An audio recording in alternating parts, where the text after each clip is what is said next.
So, good morning mga ka-auto. Kamusta kayo? Medyo maulan ngayong panahon. Actually, galing kami sa Pililla.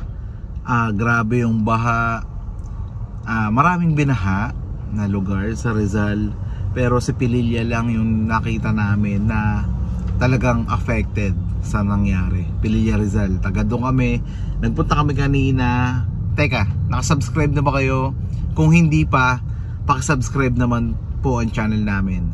Then kukwento ko sa inyo yung mga lubog na sasakyan, kung ano yung dapat nyong gawin kapag nalubog ang sasakyan nyo. So ito na, simulan natin yung 5 seconds nyo. Ito na yung 5 seconds nyo. 1, 2, 3, 4, 5. Pakisubscribe naman po ang channel namin.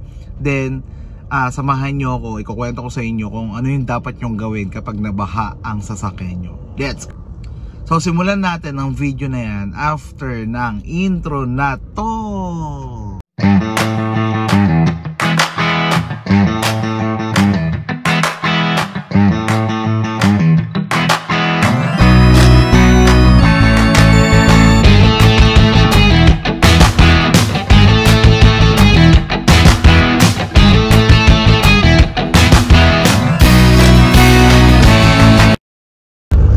So good morning ulit. Yun nga, galing kaming sa Pililla kahapon. Nakakalungkot lang kasi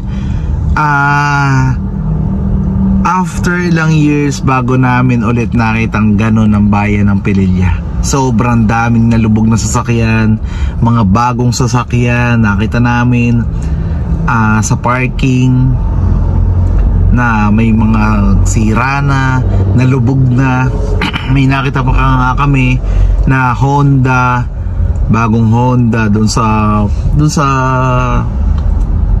may barangay namin. Lubog na sobra. So tinanong ko yung pinsan ko na tapat bahay sa pinagparkan ng Honda.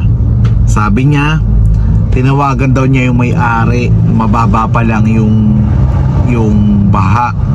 So siguro nanaya siya na hindi naman talaga lalakas yung ulan, hindi naman mabilis yung ragasan ng mabilis yung pagtaas ng tubig. Ang lakas ng ulan, so sobrang bilis ng pagtaas ng tubig. Huling nangyari sa Pililla yun, undoy pa. So ganun kataas yung tubig. Ngayon mas malala, sobrang ang daming lubog na bahay. So yun nga, sinabi daw ng pinsan ko na pre, yung sasakyan nyo baka abutin ng baha dito. Ayun na nga, napabayaan, lumubog. Bagong Honda CR-V. Yan, bagong Honda CR-V. Yun yung nakita ng mga pinsan ko. So ito, ano ba ang dapat nyong gawin mga ka-auto kapag nalubog sa baha ang unit nyo? Hindi lang sa mga taga Pililla to, hindi lang to sa mga ka-auto natin, sa mga viewers natin, sa mga subscribers natin dyan. Hindi lang to para doon, para sa inyong lahat to mga ka-auto, para sa lahat po na may sasakyan dyan, para sa lahat ng may motor or e-bike dyan, para po sa ating lahat na gumagamit na sasakyan, para sa atin po itong sasabihin kong to. Hindi po ako eksperto, pwede nyong i-apply, pwede nyong i-ignore, nasa sa inyo pa rin po yun. Okay, eksperto, ito lang yung sa opinion ko. Kung may dadagdag man kayo mga ka-auto, idagdag nyo na lang. Okay, simulan natin.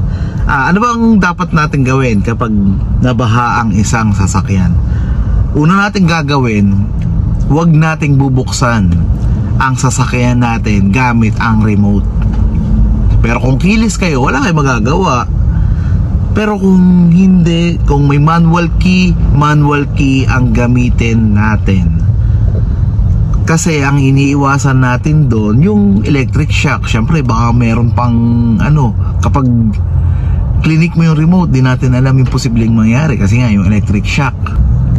Pangalawa na pwede nating gawin para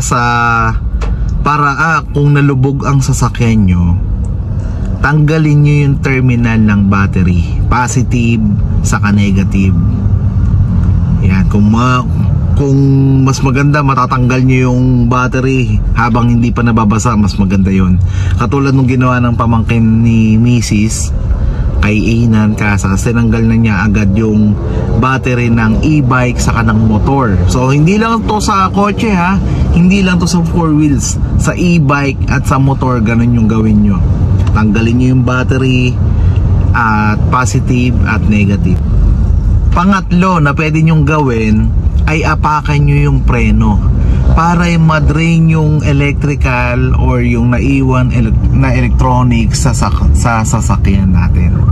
Pang-apat, i-check nyo kung may insurance ba yung unit nyo or wala. Kung meron, menos gastos yun. Syempre, malaking matitipid natin doon. Pwedeng sagutin ng insurance yun, pero syempre, depende pa rin yun sa investigation. Pero dahil nga may picture tayo, may proof tayo na lubog yung sasakyan natin, ay wala nang marami pang pag-uusapan doon sa insurance.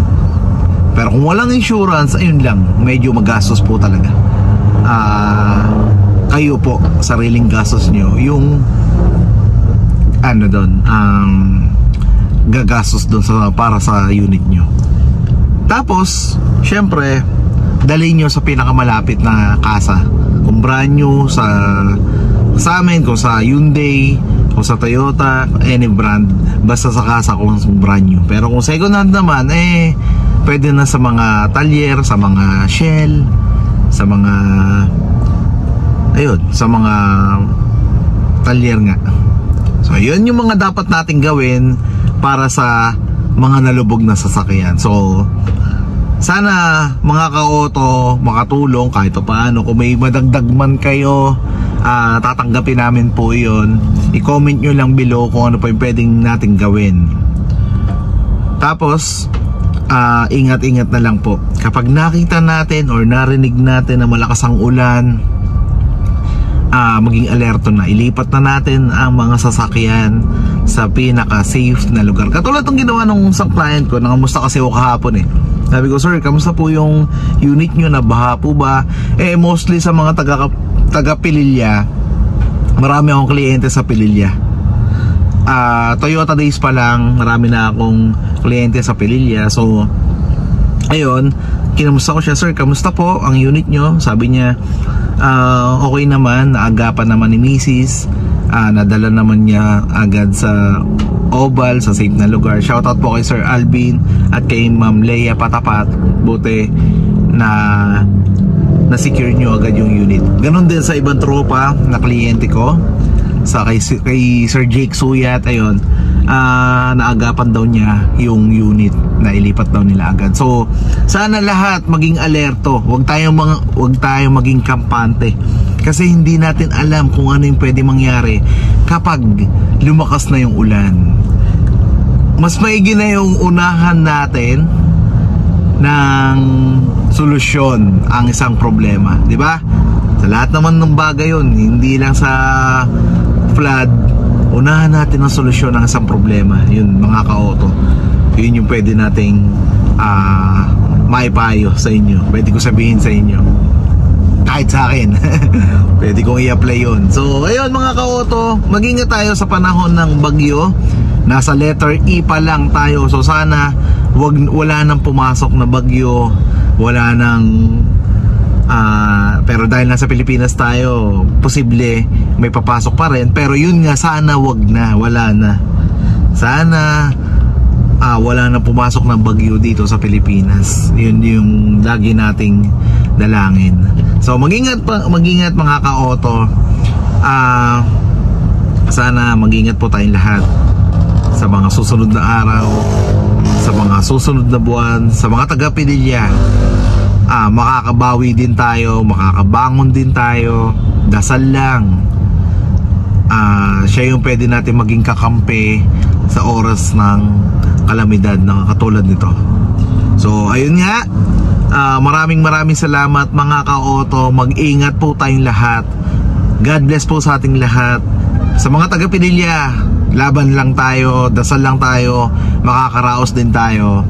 So patuloy pa rin kami sana sa mga mabubuting kaibigan natin dyan, sa mga sponsor na pwede kayong mag-donate sa mga taga-Pililya, pwede nyo akong i-PM para sa detalye.